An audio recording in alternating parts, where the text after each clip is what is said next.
Nagpambuno ang dalawang lalaki sa kasagsagan ng matinding traffic sa Bacolod City. Ang pinag-ugatan ng away sa pagsaksi ni Adrian Prietos ng GMA Regional TV.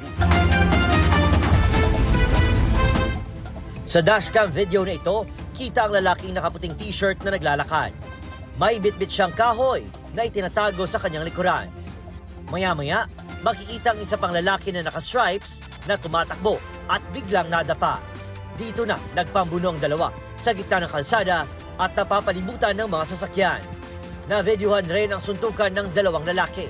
Kuha ang insidente sa 27 Lacson Street sa Bacolod City sa gitna ng mabigat na daloy ng trapiko kahapon ng umaga. Nasaksihan ng traffic personnel at Deputy Chief ng Bacolod Traffic Authority Office o BITAO ang insidente matapos na rumisponde sa traffic incident. Sangkot sa aksidenteng sasakyan ng naka-stripes na lalaki sa video.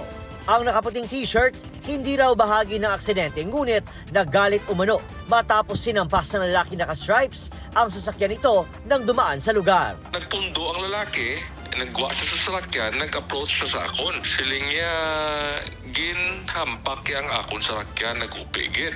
This is a police matter. Wait for the police and file a blatter. Abi ko tapos na. Dinala ang dalawang lalaki sa Police Station 2 sa Bacolod City. Hindi na pinangalanan ng pulisya ang nakaputing lalaki na 60 anyos at ang 38 anyos na naka-stripes na nagkaayos na.